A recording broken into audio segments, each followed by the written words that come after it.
కూటమి ప్రభుత్వ పరిపాలన మొదలై 16 నెలలైంది. మాది మంచి ప్రభుత్వం, సంక్షేమయత్నం, అభివృద్ధి చేస్తున్నాం అని చెప్పి చంద్రబాబు, పవన్ కళ్యాణ్ చెప్తున్నారు కదా.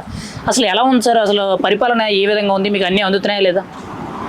మహిళలకు బస్ ఫ్రీ కానీ, ఆటో డ్రైవర్లు 15,000 రూపాయలు కానీ, అనేక రకాల సంక్షేమ పథకాలు జరుగుతున్నాయి. రాష్ట్ర వ్యాప్తంగా కూడా ప్రజలందరూ సంతోషంగా ఉన్నారు. మేము కూడా చాలా సంతోషంగా ఉన్నాం. ఆటో కార్మికుడిగా కూడా మాకు కూడా 15,000 రూపాయలు పడ్డాయి. అదే రోజు నా అదృష్టం ఏంటో అదే రోజు గ్యాస్ డబ్బులు కూడా పడ్డాయి, 880 రూపాయలు అంత. అంటే చాలా ఎన్ని పథకాలు అందుతున్నాయండి?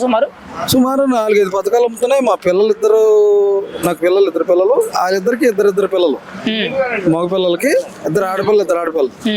వాళ్ళిద్దరికి కూడా తల్లికి వందనం పడింది, ఇద్దరికి పడింది. గతంలో ఒకటే పడేది, మా పెద్ద అబ్బాయికి ఒకటే పడింది పోయిన గవర్నమెంట్ లో. కానీ ఈ గవర్నమెంట్ లో పెద్ద అబ్బాయికి ఇద్దరికి పడ్డాయి, చిన్న అబ్బాయికి కూడా ఇద్దరికి పడ్డాయి. తల్లికి వందనం అందుతుంది, పెన్షన్లు వస్తున్నాయి, ఫ్రీ గ్యాస్. నాకైతే ఫ్రీ గ్యాస్, ఆటో డ్రైవర్ సేవ సంబంధించి అది కూడా నాకు 15,000 రూపాయలు అంది. అంటే మీరు ఇప్పుడు ఒకే రోజు, నా అదృష్టం ఏంటంటే ఒకే రోజు. పథకాల విషయంలో బాగుందంటారు? చాలా బాగుంది. మరి సంక్షేమం పక్కన పెడితే అభివృద్ధి ఎలా ఉందంటారు?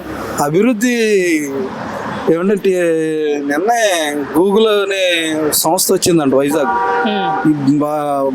ఆంధ్రప్రదేశ్ కాదు, భారతదేశ వ్యాప్తంగా ప్రజలందరూ మాట్లాడుకుంటున్నారు.